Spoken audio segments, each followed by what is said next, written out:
Cards and Spinners, a play by Dan Smirlock. Characters: David Oxenbladder and Mary Smith, a married couple in their late 50s. Brian and Julia Fitzpatrick, a married couple in their late 40s. An upscale suburb in the Hudson Valley. Scene 1, mid-June 2019, about 6:30 in the evening, somewhere outdoors.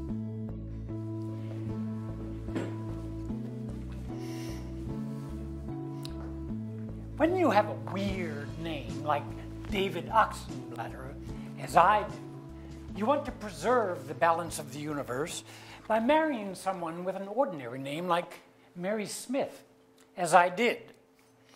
Now, Mary has a sister who lives in Queens, and the day came not long ago when her sister needed major surgery, and Mary, of course, wanted to be there for her. Our brother-in-law is a heavy smoker, and Mary, with her asthma and allergies, can't handle the cigarette smell that pervades their house. But who wants to stay in a hotel at Queens? So Mary books a hotel in Manhattan, packs up her crappy generic suitcase, drives to Manhattan, checks in, meets her sister at the hospital in Queens the next morning, waits while she has the surgery, stays in her hospital room overnight, takes her home the next afternoon, and turns her over to her husband. A stressful situation, obviously. And I figured we could both use a night together in Manhattan. So the day after the surgery, I made a dinner reservation at our favorite Manhattan restaurant. I packed up my crappy generic suitcase, parked the kids with the au pair, left work early, and took the train to the city. When I get to the hotel, I go to the front desk and say, "I'm Mary Smith's husband. She told you I'd be coming." And they give me the room key. I get to the room. There on the floor is Mary's crappy generic suitcase. There on the desk is Mary's phone, charging. She must have forgotten it. But no Mary. Apparently, she's not back from Queens yet. I'm kind of tired, so I lie down on the bed to have a rest and wait for Mary. And I wait. And I wait. And I wait. There's no point in calling her because she doesn't have her phone. More time passes. We miss the dinner reservation. Still, no Mary. I'm starting to get really worried. No, actually, I finished getting worried and moved beyond worried to frantic. Now, of course, I'd rather have a root canal without anesthetic than call Mary's sister a few hours after she gets home from surgery, but what else am I going to do? So I call. Is Mary still there? No, she left 3 hours ago. Okay. Don't panic, I tell myself. Just read your book. I try to read my book. I read the same paragraph a dozen times without a single word of it penetrating. I might as well be reading Sanskrit. So that didn't work. Why don't I take a shower? That usually helps me relax. But that doesn't quite work either. See, I'm completely useless in a crisis because I veer between the extremes of helpless, paralyzed panic and total ironic detachment. So there I am, in the shower, and half of me is still going nuts. Well, now the other half, the dissociative half, makes an appearance and is viewing this whole thing from a distance, as if it were a movie involving someone else. And that half is chuckling to himself a little and shaking his half a head and thinking, what a really bad day for the Smith sisters. Not helpful. So, I get out of the shower. I can't be bothered with the nicety of a towel. I'm dripping wet. I'm naked, and I'm so agitated, I start pacing around the room.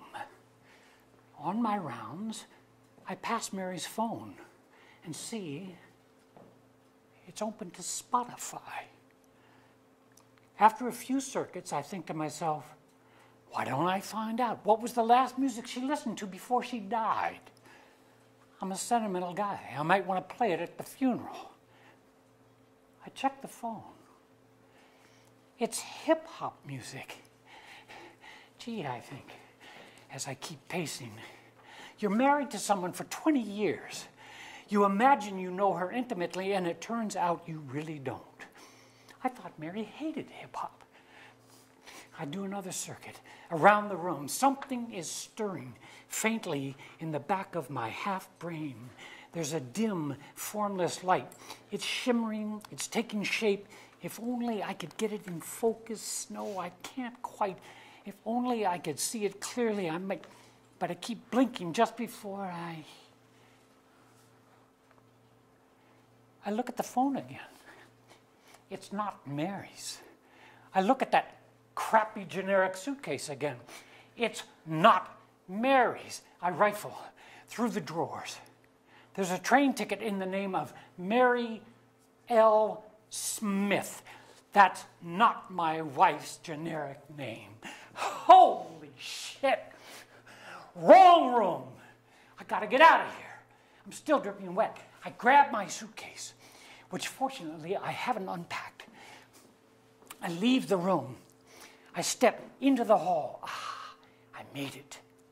Now, I'll close the door quietly and... Oh, wait. I'm not wearing any clothes. I go back into the room. I put on my clothes. I leave the room. I go down to the front desk. And this time, they give me the right key. I go to the right room. I unlock the door. Mary A. Smith, my wonderful wife, is standing there. She's alive. My legs buckle. I actually fall to my knees, put my arms around her legs, hold her tightly, and start weeping with relief. Scene 2, immediately afterwards. The living room of the Fitzpatrick suburban home. Center are a medium-sized couch and 2 armchairs. Mary is sitting at one end of the couch. Julia is sitting in the armchair. My God, Mary, that's quite a story. What did you say? Exactly what anyone would say at such a tender moment when somebody's 4 hours late, weeping uncontrollably at your feet, dripping water all over you, and has deprived you of the Beth Otho Buco in New York. Where the fuck have you been? Of course. Listen, Mary, you know that Brian got fired, right? He'd never ask you this himself, but... Brian enters. Hi, sweetheart. So when's the interview? Mary, it's been what, since September? Whoa, still don't have your sea legs, huh? How's your hip? Well, pretty good, actually, for something that sets off metal detectors. Do you need a cane? Well, only as I was going to say a crutch, as a security blanket. In fact, I left it at CVS last night. Leaned it against the wall while I was getting a prescription and then forgot all about it. David's supposed to pick it up on his way. What's this about an interview? Oh, yes. Next week, I was just telling Julia, one of the TV news magazines. Ooh, which one? You know, honestly, I don't remember. 48 hours, 60 minutes, 7 seconds. Several eternities. Oh, one of those. So, camera crews, makeup, hairdressers? Oh, no. This is just a pre-interview interview. I imagine they want to see if we're telegenic, articulate, and animated enough for prime time. And why you? Oh, you know how journalists are. They know the story they're going to tell, and then they go looking for it. They're doing a feature on parents who use surrogates to have kids, and I gather they wanted a straight, old couple with young kids, preferably twins, who used an egg donor and a separate surrogate, and aren't celebrities or obscenely wealthy. We're the only ones they could find. Hell, we may be the only ones. And you're doing this because? Because David wants to. Why on earth? Well, you know how he is. He could inject favorable attention into his veins, he would. He thinks this is going to be favorable? Well, he admits he's not sure. He says we'll do the pre-interview and see how we feel. He knows I get veto power. And how are the twins? Well, we just found out that... David, come on in. Long time no see. Good to see you. Julia, my love, we've missed you. Sorry I'm late. There's no such thing as a quick trip to the CVS. That is a universally true axiom. Like, never order anything that's misspelled on a menu. Or the aggregate weight of a married couple is a constant. Or anything that can go wrong will, unless something else goes wrong first. Or you reap exactly what you sow. Your alpenstock. Thank you, David. Any problems getting it back? Nope. I went to the customer service desk. I said to the kid behind the counter, my wife left her cane here last night. Did you happen to find it? The kid sort of smirks, reaches under the counter, comes up with a fistful of canes. Which one's hers, he says. I said, I guess this happens a lot with us older folks. Yup, he said. David, I know you're a Cabernet guy. I have a decent one. I'm about to have some. You interested? Acutely. Okay, be back in a moment. I just came from the doctor myself, Julia. Amazing what happens as you zero in on 60. You know about Mary's hip. Doctor says I'm in pretty good shape for a guy my age, but still, where does this shit come from? You never hear of it until you get old, and then there's an infestation. De Quervain's syndrome, Peyronie's disease, Dupuytren's contracture, Haglund's deformity, and then down the road, if you're extra lucky, Alzheimer's. Shh. What do you have to do to get a disease named after you? Discover it? Invent it? Cause it? Have it? Die from it? You're being pretty humorous about all this for a guy who went to the ER 3 days ago. He went in for chest pains. Actually, I had them when I got there. I admit I was a little panicky about it, but it turned out just to be heartburn. That's another thing about aging. You worry about stuff that wouldn't have fazed you 5 or 10 years ago. David, do you remember my colleague, Alex Mormino?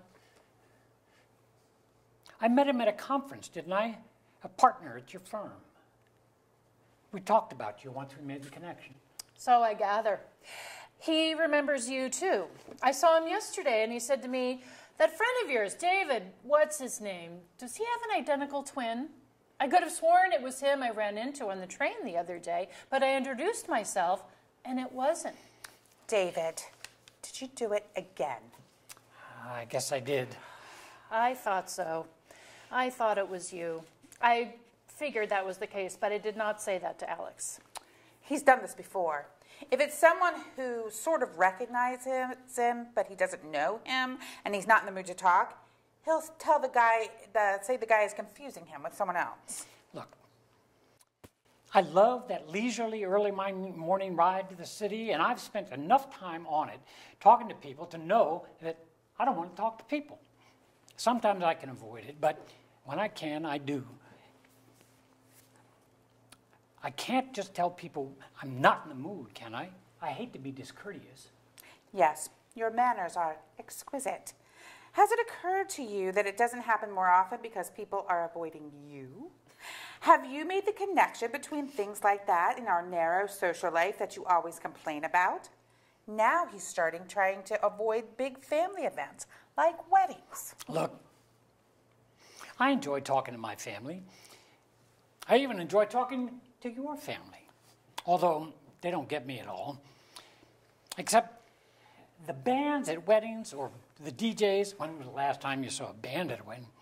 The bands at weddings are so loud that conversation is impossible. And I don't dance, so what am I supposed to do? Sit with my thumbs up my ass for 3 or 4 hours or drink myself into a solitary stupor?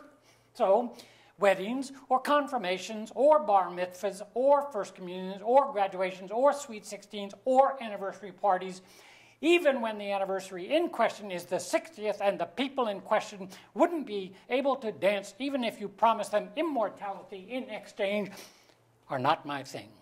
As my father used to say, I'd give them twice the gift if I didn't have to go. We'll have to make sure we mention that in our next gift card. You know damn well your father didn't mean it. He was convivial to a fault. You actually do. You know what? My favorite family events are funerals. You know why? Just a wild guess, because they're quiet. Right. The downside is that people are unhappy, maybe even grief-stricken. The upside is that you can hear them when they say something. Here you go. I think you'll find it flavorful and robust, if a bit forward. Thanks. A generous pour.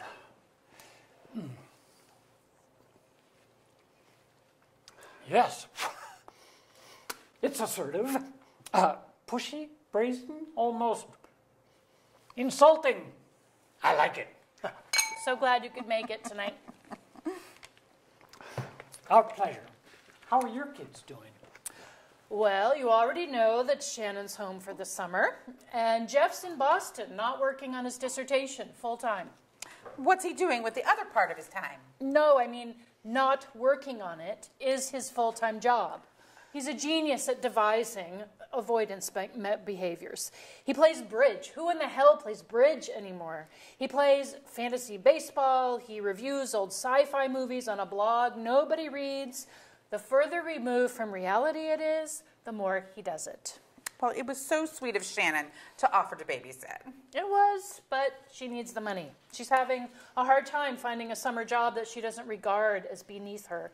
For some reason, museums aren't hiring kids halfway through college as curators, even if they're art history majors. Hey, when's the last time you've been out for an evening? 4 months or so. Reliable babysitters are hard to find. You know, my biggest regret about having kids at such an advanced age that our parents never got to see them. You know, my second biggest regret, that our parents never had to babysit. Well, what about your au pair? We sent her home early. She was from Germany, right? Yes, Sophia. Didn't we warn you about au pairs? Oh, you did, and we should have listened. But we were so desperate at that point, we'd have hired Eva Braun. We had 3 au pairs. One was from Brazil, one was from France, one was from Thailand. Each of them totaled our car. We were about to be investigated for insurance fraud. Yes, Sophia did that to David's too, the first week she was here. So we sent her home before she could destroy our car with the boys in it. So you're stuck at home with 2 4-year-olds, Mary? You got it.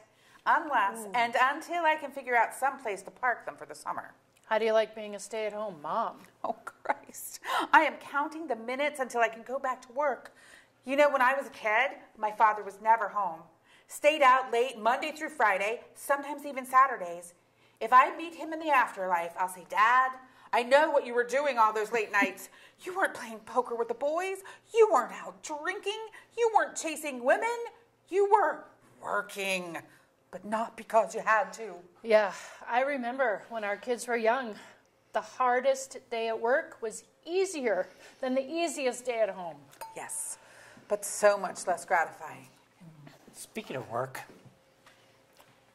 we heard about your job, Brian. It's absolutely outrageous that they did that to you. Hey, you live by the sword, you die by the sword. One political appoints you, another can fire you. We heard you had some enemies in the administration. He isn't important enough to have enemies, just people who dislike him. Only one person, really, Jim Woodward.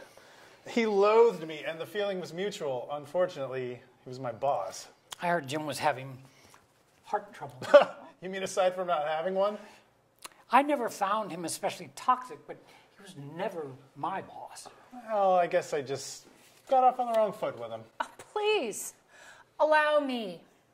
Do you know the story of his first encounter with Jim? I don't. Before he joined the agency, Jim was widely advertised as humorless and touchy. And on Jim's first day in the job, Brian was holding a closed-door meeting in his office. Jim knocks, enters, and says, "Sorry, I don't mean to interrupt." And Brian says, "Yet here you are." It was downhill from there. Sometimes I think you're too stupid to live. So, how's the job hunt going? A couple of interviews, but no offers. I'm sorry. Don't be. He keeps fucking up the interviews. Well, how do you do that? He gets to the end and he says something repellent. You know me, I just can't resist a good line when I think of one. One interview was with the study law department. The interviewer and I seem to be hitting it off. Looks like maybe I'm even going to get an offer right then and there. We finish, we stand up, we shake hands, and by way of conclusion, he says to me, "Well, I hope you have an appetite for hard work." And the succubus that inhabits me says, "Come on, if I had an appetite for hard work, I'd be going to the private sector." And how did he react? He didn't say anything, possibly because he immediately turned to stone. The other one was worse. Tell him about that. Okay, so then I'm back at the Attorney General's office, interviewing for a job that pays about half of what I used to make there, but still a managerial position. The discussion makes it clear that warm fuzzies and kid gloves are job requirements. So the interview asks me about my old job, and suddenly I hear myself saying, "You know, people say state workers are lazy and indifferent to their work. I found just the opposite. All the people who worked for me took enormous pride in their work." I used to say to them, "No, don't take pride in your work. It's not that good." Dear, what happened then? She turned to stone, too, just like the other guy. Too bad nobody's hiring basilisks. You asshole! You're proud of this, aren't you? You like not having to go to work. The lines weren't even that funny. Sleep till 9:30, 2 hours at the gym, read a little, play some fantasy baseball, veg out online, have a couple of those jumbo glasses of wine and pretend you're not drinking the entire bottle. 48-year-old slacker. Well, we can't afford it much longer. Not with a second mortgage and 2 more years to pay on Shannon's college. David, Brian will not ask you this, but I will. If you hear of anything that might be a good fit, please keep him in mind. I will, but you know how things are right now. No one's doing much hiring. Maybe I could be your au pair. Fuck up their kids the way we fucked up ours. How are your kids? Oh, they're Well, okay. There seems to be something less than unanimity on this subject. They're fine, except we just got told that Austin is on the autism spectrum. Oh, God, sorry. I think. What does that even mean? I've never understood. We have no idea. Neither does anyone else. People pretend they understand it, but no one really has a clue. Nobody knows what causes it. Nobody knows how it works. Nobody knows where to find it in the body or the brain. Nobody even knows that any one kid who's supposedly on the autism spectrum has the same thing wrong with him, organically, as any other kid who behaves the same. Nobody is even certain that there is something wrong. At one extreme, if the diagnosis is accurate, it means that Austin is eccentric, self-absorbed, and socially inept, like his father. At the other extreme, who knows? Group homes, round-the-clock care, maybe nothing at all. Maybe he's just an immature kid. You know, we're just starting down this road. Who knows where it ends up? All I know for sure is that en route there will be lots of cocktails of unpronounceable medications. Something you want to contribute? look, Mary. Sometimes the guilt, shame, anger, anxiety, and despair I feel about this are so overwhelming that I wonder how I can possibly draw another breath. Oh, spare me the melodrama. Why, it is not your fault. You know perfectly well why. And yes, it is. There's definitive research out there suggesting that older fathers are at an enhanced risk of having autistic children. It just wasn't extant when we decided to have our kids rather than adopting. Sure it was. You just didn't look very hard. Are we really going to have the same conversation whenever I express some dissatisfaction with life? Or is it because you've got an audience now? After 5 failed IVF pregnancies, nearly bankrupting ourselves to pay for a surrogate, and then being stuck at home with 2 4-year-olds rather than doing the work I love while you go to work every day just because it pays more? I think I'm entitled to some occasional mild disgruntlement. This could have happened. It does happen. And anyway, it didn't happen to you. It happened to Austin. I don't blame you for wanting to perpetuate your genes. If there's one thing we're naturally selected for, it's that. Everyone feels that impulse. It just took you 30 years more than everyone else to grow up enough to even feel it yourself. Do you remember his mantra? No wives, ex-wives, kids, pets, or plants. He was very proud of that. He told that to me the very first night we met. For some insane reason, it didn't scare me away. You were 0 for 5 then, but you're 4 for 5 now. And I'm those kids' mother in every way that matters. And they know it. And I love them unreservedly and inexplicably. I love you too. But I swear you're going to be 5 for 5 if you don't stop this shit. You've suffered a narcissistic wound because you've got an imperfect kid. I'm a psychotherapist, David, but not your psychotherapist. Talk to him about it, not me. Get over it or don't, but keep it to yourself. Austin's your son, David, and you can't send him back to the kids' store now. And he needs just as much as his brother does. So man up and don't tell me again how empty your heart feels when you look at him. Kids, time out. What? David, do you have an ex-wife you haven't told anyone about? Not that I recall, but evidently I'm working on it now. So, if I'm keeping score correctly, I know you've got kids, plants, and for the moment, a wife. You have a pet? What, did you got your kids some goldfish or turtles or something? No, not exactly. You're not going to tell us you got a dog. No, of course not. Don't be silly. Yes, Julia, what's the matter with you? We got 2 dogs. You? You got a dog. Excuse me. Dogs? Yep. Maxie and Minnie. We got them at a shelter. You adopted 2 dogs? What do you think? We used IVF? We just used that for humans. What kind of dogs? They're, hybrids. Small, white, curly hair, poodle, Bichon, Maltese, all of the above, probably. We got them for the boys.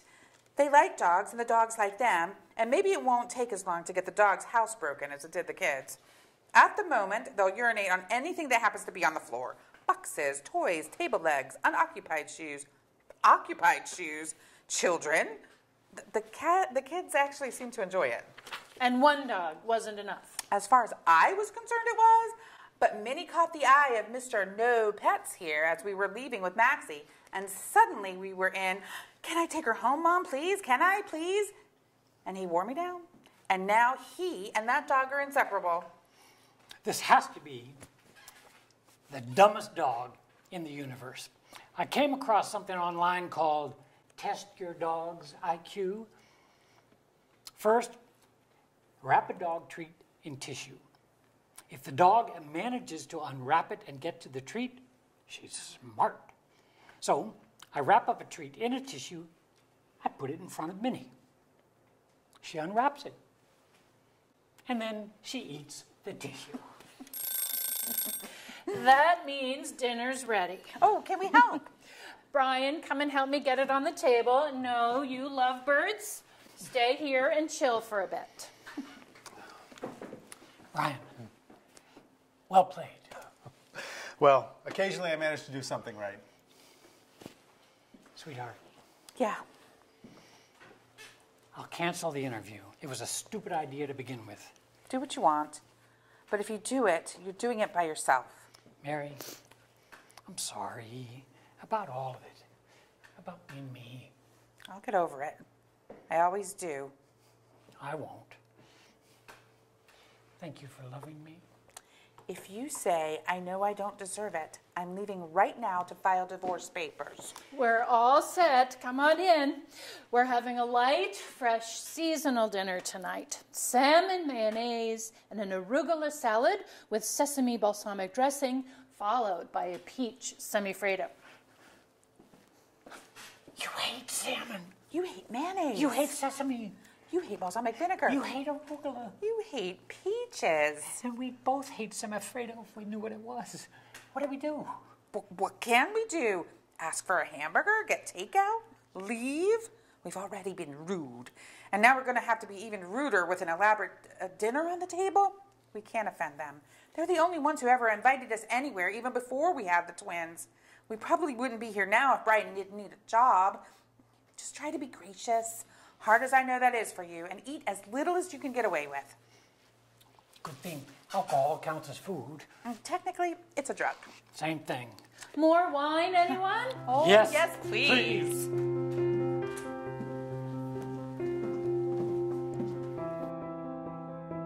Scene 3, mid-February 2020, about 8:30 p.m., the Fitzpatrick's living room.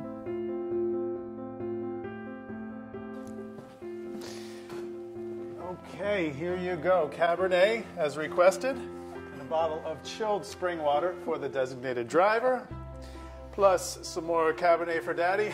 We got a bit of a head start on you, or I did anyway. We're sorry you couldn't make it for dinner.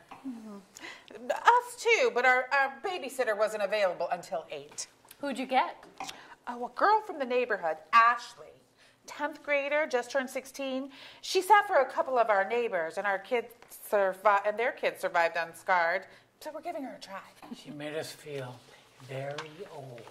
Well, you are, but what in particular did she do? Well, when she arrived, I had an oldies radio station on.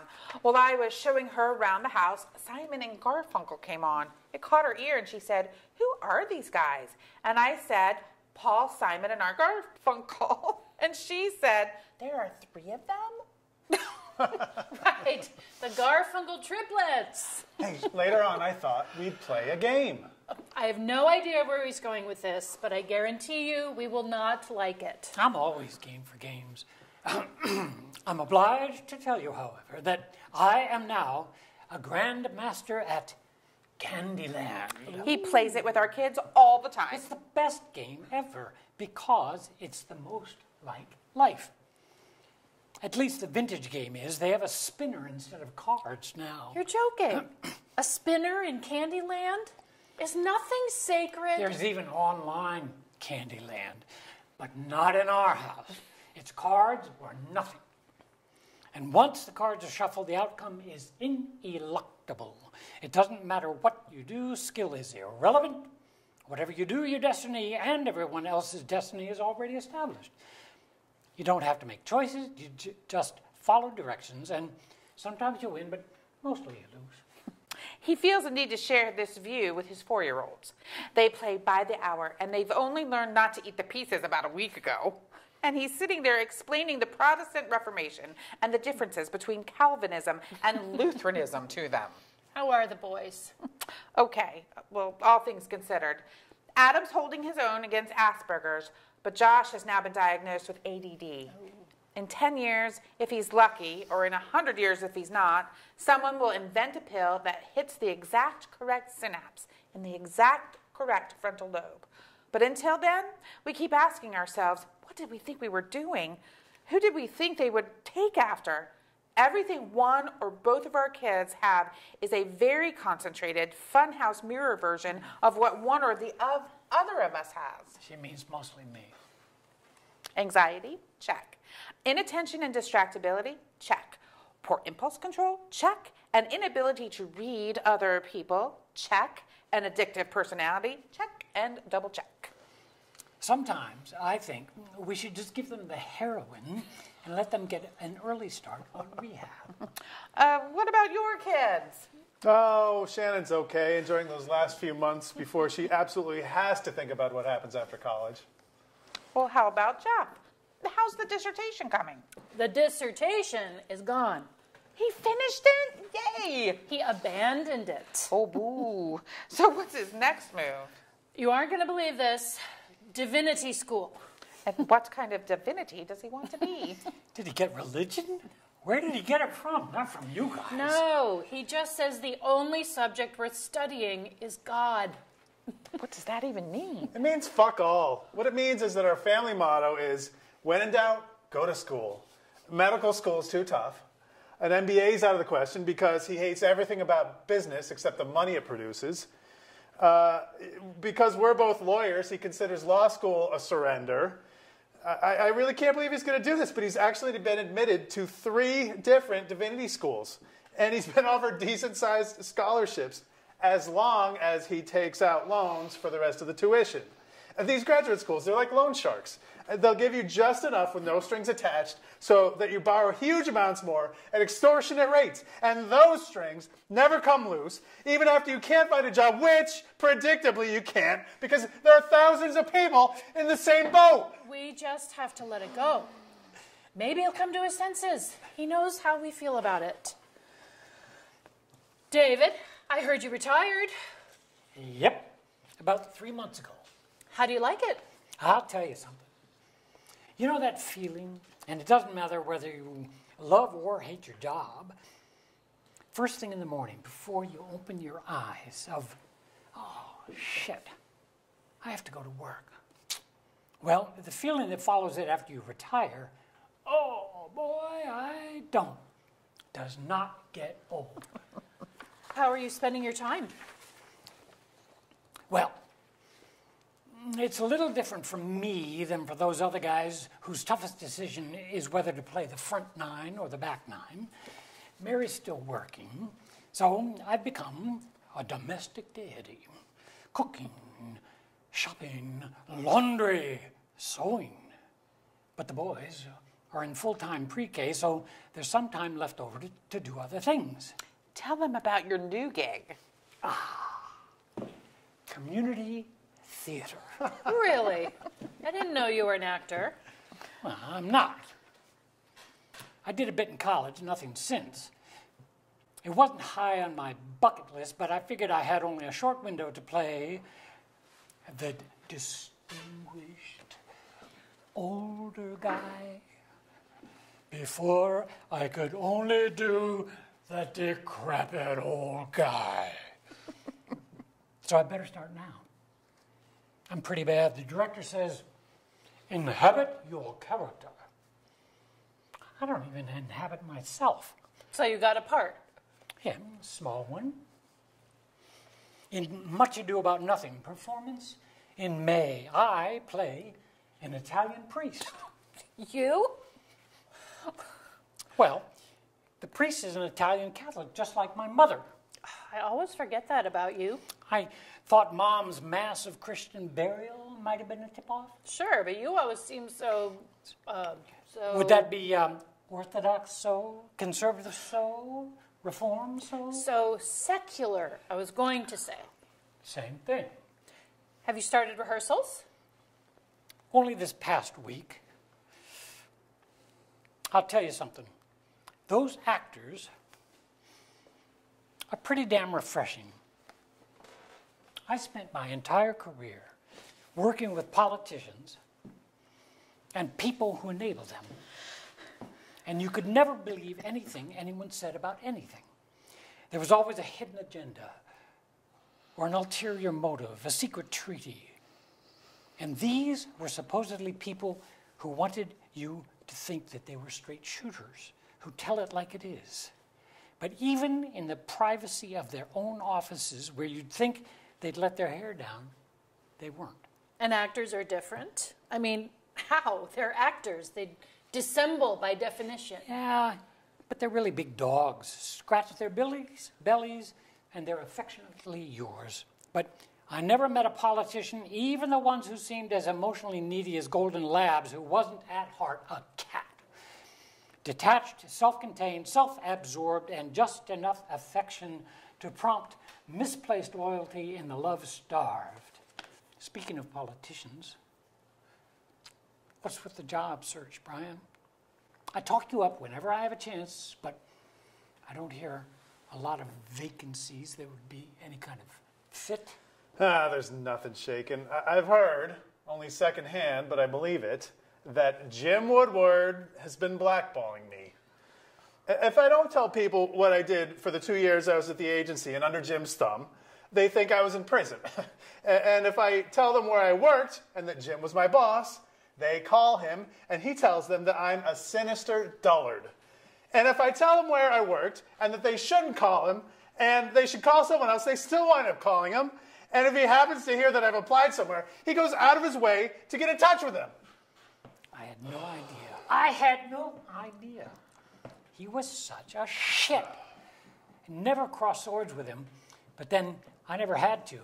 I always thought a little of Jim went a long way. Trust me, none of them would have gone even further. So what's plan B? I don't know. I'm going to hang out a shingle and be a solo practitioner. I'd maybe get on a few appointed council lists, get some piecework here and there. David, I hear your old job is still open. No, I think they're going to promote my deputy Diana into it. She's already doing it. Not according to Diana. I see her every week. I spin with her. Spin like yarn? Even I can't tell whether he's trying to be funny or he's as clueless as he seems. Spin, like stationary bicycles, fool. Right. She says she's in your job temporarily, and they told her they were looking for someone else, not to get too comfortable. And she also says that you're advising them on recruitment since you had that job so long that no one else could possibly know how to do it. She also says that they've started interviewing and they have a list of people. And she also says that Brian's not on it. And she also says that they never seriously considered him. And she also says that his name came up and you steered them away from him. Julia, I swear, none of the above. I mentioned Brian to the commissioner, really. I did. I said, he's a good guy and a capable attorney. And the commissioner asked me whether I could recommend him for the job. And I said, he knows nothing about the work we do, but he's a quick study and why not interview him?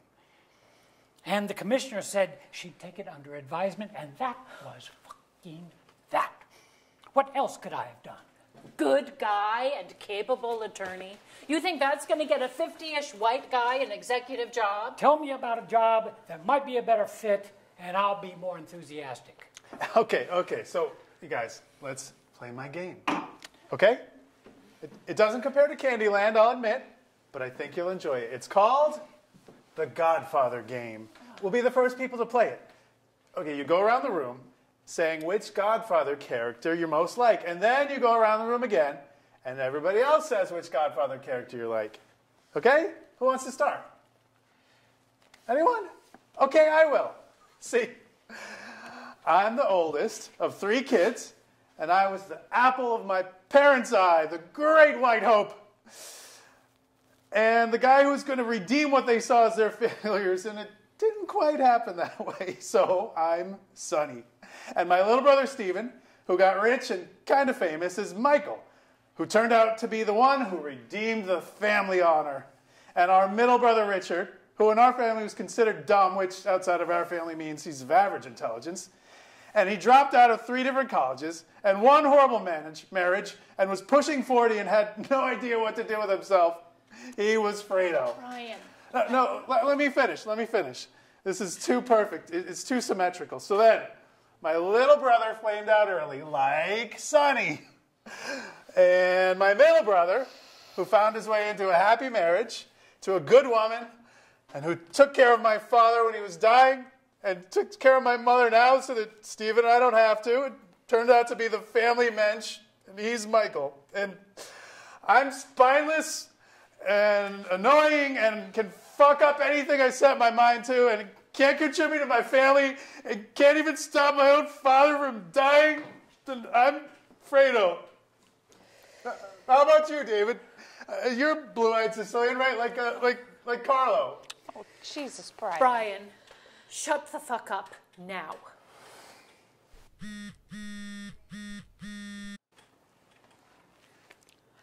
It's the babysitter.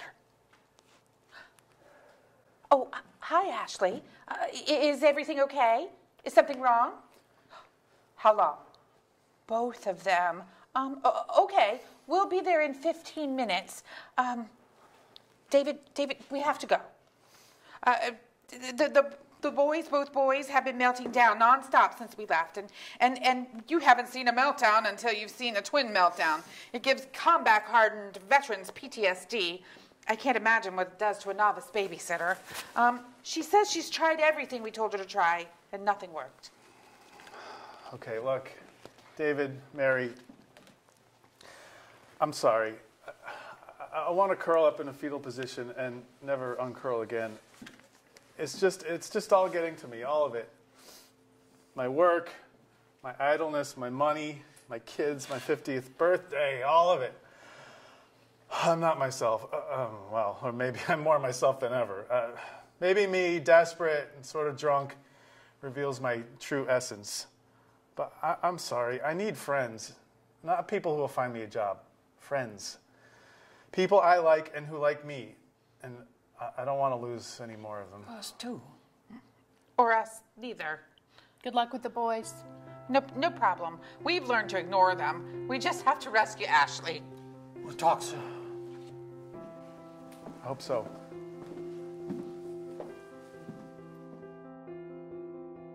Scene 4. Immediately afterwards, outside the Fitzpatrick's house. David, slow down. Stop. Why? We have to rescue Ashley, like you said. No, we don't. Why not?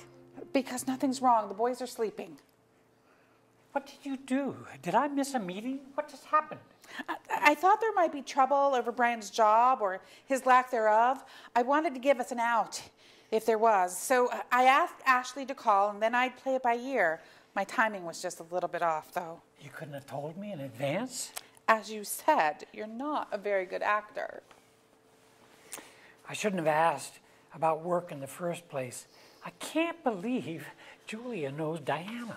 David, we've been here for 30 years. Everyone else that we've ever been with here has been here for 20 or 30 or 40 years.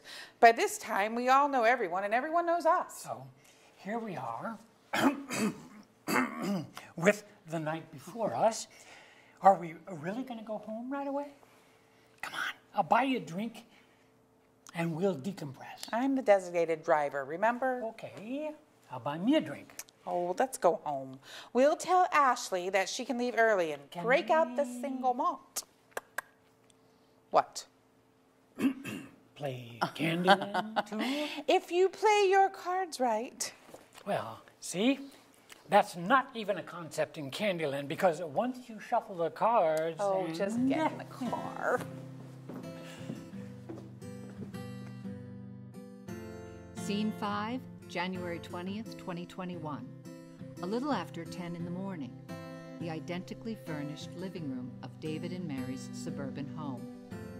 Mary is sitting directly in front of an open laptop. She is dressed appropriately for work from the waist up, very casually from the waist down. Hi. Hi. Hi. I was watching the run-up to the inauguration. I figured. Any surprises so far? I've been worrying. No surprises, thank God. How was the drop-off? You were out a long time. I had to go to the pharmacy, and you know how it is. There's No such thing as a quick trip to the CVS. Exactly. But I eventually got all our prescriptions. Let's see. Absurdizone, Ridiculin, Oxymoron, Catastrophe, Elantra. Oh, that's my car. Best of all, my inauguration day gift to both of us, sildenafil, or as you earthlings call it, Viagra. Well, that's interesting. What for? Well, I know what it's for, but why? Because Shakespeare was wrong. There aren't 7 ages of man. There are only 4 that matter. In the first one, you need sex. In the second one, you want it, but you don't really need it. In the third, you can have it, but you don't really want it. And in the fourth, you can't even have it. So, I was on the cusp between want and can and figured I'd be proactive. My doctor was fine with it. I'm curious to see what happens. Where are the dogs? Where they always are when they're not eating, sleeping on our bed. So what about the drop-off? It was okay. So strange seeing those kindergarten kids walking into school in their masks. Do you realize they have no idea what their teachers look like, or what their classmates look like, or really anything else about them? What with masking and social distancing, those kids are as anonymous to each other as the clone troopers in Star Wars. Well, how did Austin do? He did fine. Austin's really very sweet, you know, when he's not batshit crazy. I walked them to the door of the school, and we passed a girl. She has cerebral palsy, I think. Been taken to school, I assume, by her father in a huge, very elaborate wheelchair with what I imagine were lots of bells and whistles. And Austin stopped and looked at it and said to them, "Nice wheelchair." And the girl and the father turned their heads. The father looked ready to say something angry when he saw that the compliment was sincere, like what someone else would say about a Lamborghini, like, "Nice ride." I think he smiled under his mask, and then the girl said, "Thank you." Anyway, mission accomplished. The boys are at school, we're here, which means that we're somewhere that they're not for the first time in what feels like 10 years. I have to go see a patient. Will you please go meditate or do yoga or something? Okay, but I want to look at that paper first. Didn't you read it last night? Not all of it. Last night I just looked at pixels, but you can't beat hard copy when it comes to obituaries. Well, I'll see you later. You might as well take these. Don't let the dogs have the Viagra. Though it might be fun to see what happens.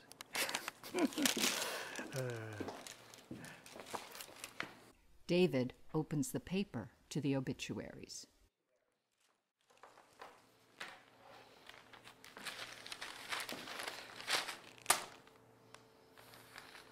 Holy shit. Holy shit.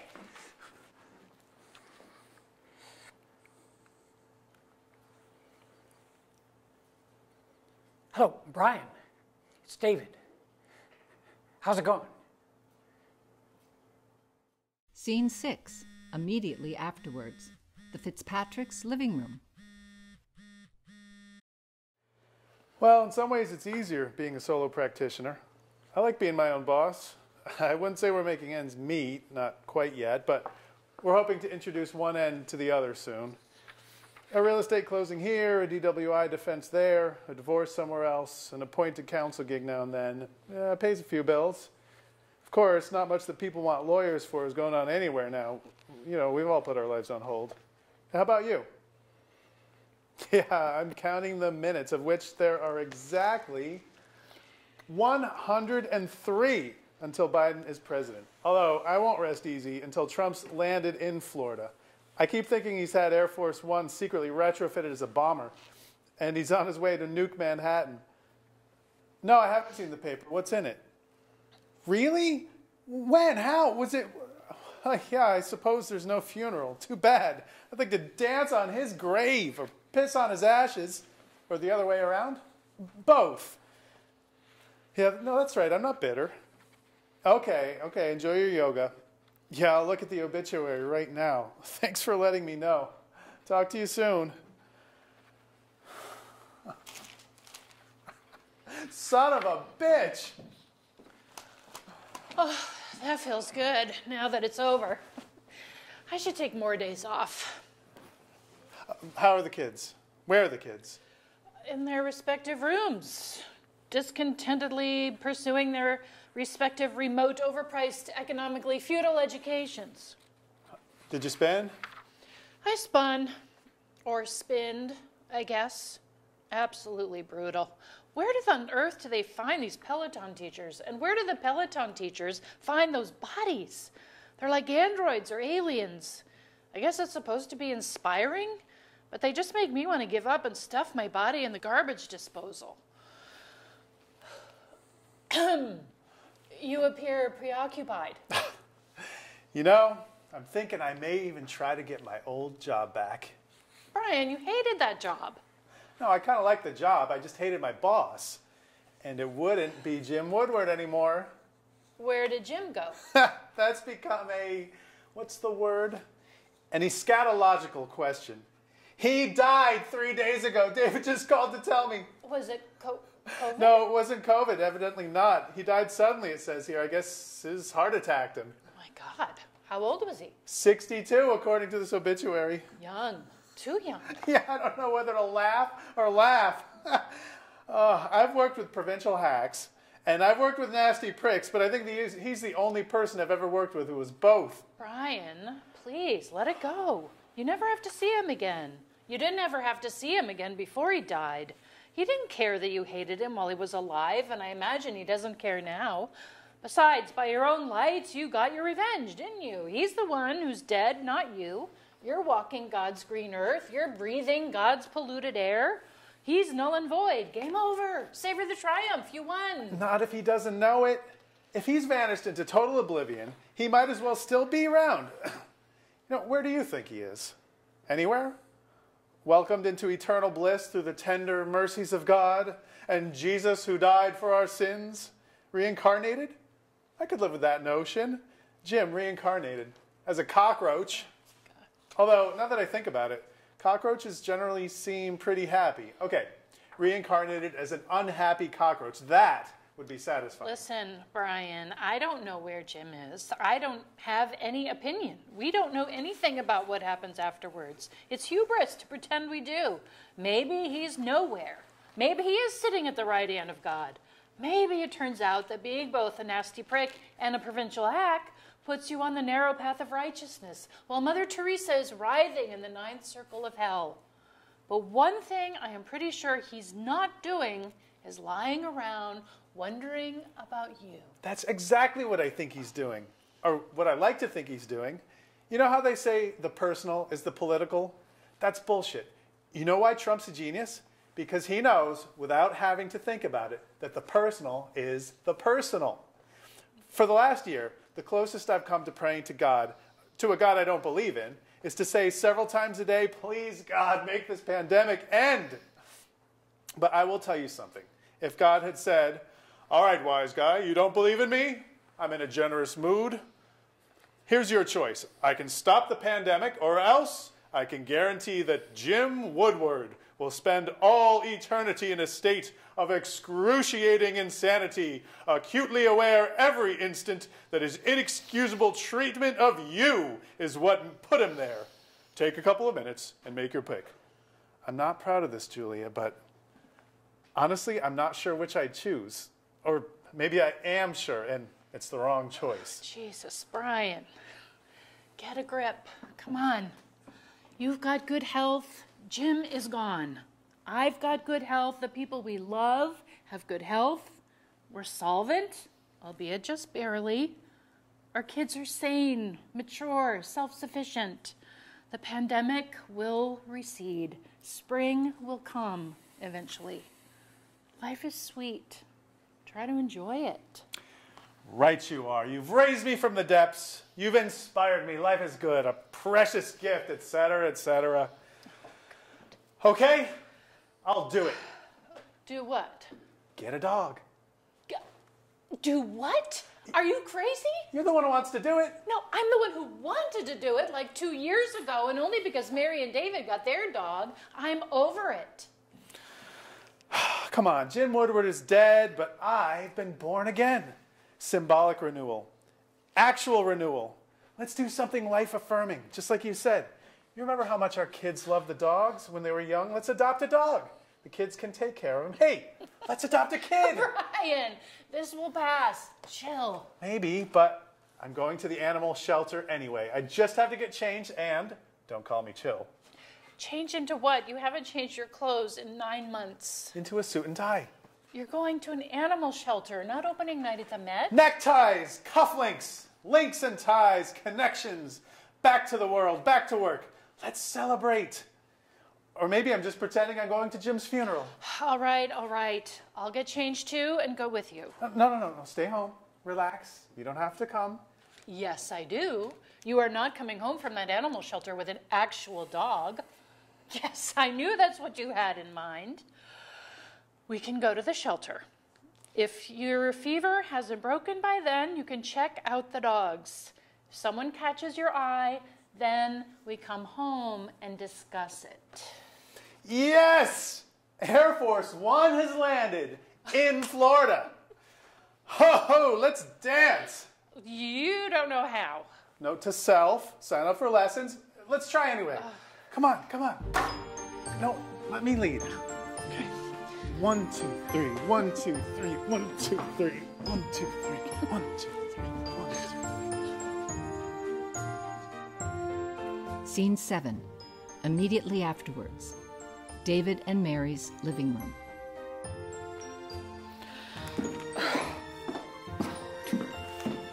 I thought you had a patient. Freud was wrong. Oh, he was wrong about just about everything, but he was especially wrong about the two basic human instincts. They're not love and death. They're the need to annoy other people and the need to feel morally justified in every shitty thing you do. Did something happen with your patient? Oh, you know I can't tell you. But I fired her. Or she fired me. I'm not entirely sure. We came, shall we say, to a mutually agreed upon parting of the ways. I wasn't helping her, no doubt because she was pissing me off so much that I couldn't think straight. Sometimes that happens, and you just have to disengage as soon as you realize it. I think I should go back to my nice, peaceful job at the psych hospital in the prison. Nobody, I mean nobody, is crazier than affluent white neurotics. What about you? I watched the Capitol riot again. How are they not ready for that? Why wasn't the National Guard there to begin with? The rest of America knew what was going to happen. Why didn't they? You were supposed to try to relax. What happened to yoga? I tried. Really, I tried. But I'm completely inflexible, and don't dare tell me that's a metaphor. And it's too sedate for me. I started doing a pose. Suddenly, I'm back inside my head, and I spent too much time there already. Well, did you meditate? I tried that too, really. But I just stop every time they talk about how emotions are passing clouds, and you just have to watch them drift by. I just can't do it. It requires twisting your brain into a pretzel, just like one of those yoga poses. Hell, as far as I'm concerned, passing clouds aren't even passing clouds. I get that they go away in the long run, but like they say, in the long run, we're all dead. If clouds happen to be raining pigs on your head at the moment, they're hard to ignore. Do you have another patient? Not until this afternoon. My 11 o'clock canceled. I had an idea. While I was supposed to be watching the passing clouds. And that idea was to conduct an investigation strictly in the spirit of scientific inquiry into the properties of Viagra when administered to a 60-ish-year-old man with a slightly enlarged prostate and a spouse he adores. I had the blues so bad one time, it put my face in a permanent frown. But I'm feeling so much better. I could cakewalk into town. I woke up this morning feeling so good, you know, I lay back down again. Throw your big leg over me, mama. Maybe I might not feel this good again. Maybe we can figure something out as long as you stop singing. How long does it take for Viagra to work? I already took it. Aspirationally, anticipatorily, like Field of Dreams, you know. If you take it, He will come. And? I'm past, through want, and I'm rapidly approaching. All right. I guess it would be a shame to waste it. But we have to watch the inauguration. So we'll multitask. Come on.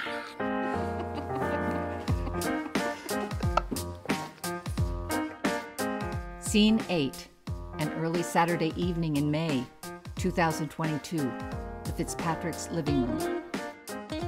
I hear they're finally going to school without masks. If the school board had its way, they'd still be wearing masks. But they knew the parents would tar and feather them if they didn't change their policy. All the kids can finally see what all the other kids look like, and it's created a bit of a drama. There's this kid in their class named Morgan who wears her hair really short. When they got off the bus on the first unmasked day, both boys were really upset. Mom, Josh said, Morgan's a girl. They had just figured it out. Didn't you wonder why you never saw her in the boys' bathroom? I asked. Nope. They thought he just went at different times that they did. They're both pretty goofy. But otherwise okay? Okay is an operative term, as in treading water. Mary always keeps it together, but for me, it's always a struggle with both Austin and Josh. Still, occasionally, I'm able to factor out my own shit, and I get a lot closer to solving the equation. As a former 7-year-old boy myself, I understand that a lot of what they do is generic, but how much is generic and how much is due to the pandemic and how much is just them, I have no idea. It did get a lot easier, just like everybody told us. And now it will get a lot harder, just like everyone told you it would. But that's great news about Shannon. We'll look forward to getting the invitation. That wedding sounds pretty lavish. If I might ask an indelicate question, are you bankrolling it? Oh, God, no. We're splitting the cost with his parents. Even so, it's like buying a Mercedes and driving it off a cliff. What about Jeff? How's divinity school? Not divine. He dropped out. So what's he going to do instead? He's running out of schools to go to. Competitive eating. Is there a graduate school for that? Age has ruined my hearing. I could have sworn you just said competitive eating. I did. Like those guys on Coney Island with the hot dogs on the 4th of July? Exactly like those guys. Except it's not just hot dogs. Sometimes it's pie. Sometimes it's chicken wings. Sometimes it's fucking asparagus. He was at loose ends, broke, working as a barista. And then a couple of months ago, he entered a hot dog eating contest just for the hell of it. And he won in a walk and made some money. Then he entered another one and he won that one and made some more money. Turns out he loves it, and he has a real gift for it. Mom, he said, I finally found my calling. And you can earn a living like this? A surprisingly good one. If you're at the top of the heap, which apparently he's talented enough to have a shot at. He's got a trainer who thinks he's so promising that he's working for free and paying for the food he practices with, and he even has a regular spotter. What on earth for? So he doesn't choke to death while he's practicing. Jeez. I know I did a lot wrong as a parent, but one thing I thought I did right was telling him to eat more slowly. And this is all okay with you? I've never seen him so happy. And if he's happy, we're happy. At least not miserable. Besides, what could be more American than a cross between gluttony and combat? Hey guys, sorry I'm late. I was at the office. At the office? On Saturday evening? Weren't you the guy who didn't have an appetite for hard work? That doesn't apply to us high-ranking executives. Oh, so how does it feel to be back at your old job? I'm not. Oh, God. What happened? You didn't tell them? I figured you'd want to. Right. So you may have noticed that the state has a different governor than it did a few months ago. I think I read about it somewhere. And now a great big tidal wave has come and washed away all the cronies he appointed to run the state agencies. So my commissioner got shit canned last night. And the deputy commissioner got promoted to commissioner. And the first assistant deputy commissioner got promoted to deputy commissioner. And the deputy first assistant commissioner got promoted to first assistant deputy commissioner. And the under assistant deputy first commissioner That's you. I think I see what's coming. Got promoted to Deputy First Assistant Commissioner, otherwise known as... Jim Woodward's old job. Fantastic. Oh, he must be spinning in his grave. Oh, what an idea. Do you think they have Pelotons in hell? So that gives us two things to celebrate. Right. How was your birthday, David? You look great. Yeah, you look like you lost a few pounds. I'm sure they'll turn up before long. Yeah, given that I'm 60, I guess I'm doing okay. I took a fitness test the other day, and it said that I was as fit as the average 45-year-old. I was elated until I remembered what the average 45-year-old looks like. We got you a belated birthday present. Where's the card? I gave it to you. No, you didn't. Never mind. We lost the card. Happy 60th. Wow, this is completely unexpected. Thanks, guys. Should I open it now? We insist.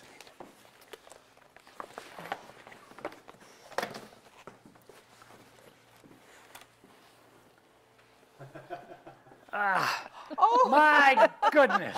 We had it specially made. This is the best gift ever. We went to one of those online shops. I am speechless with gratitude. The shirt will do the talking for you quite eloquently. Absolutely. But I don't want to keep my distance from you guys. That means dinner's ready. Brian, come help me in the kitchen. Tonight, we are having salad with avocado and cilantro dressing, calamari tartare in a mustard sauce, roasted beets, and cassata in a marzipan crust. Has she just done it again? It seems so. You hate avocado. You hate cilantro. You hate calamari. You hate mustard. You hate beets. You hate marzipan. And we both hate cassata if we knew what it was.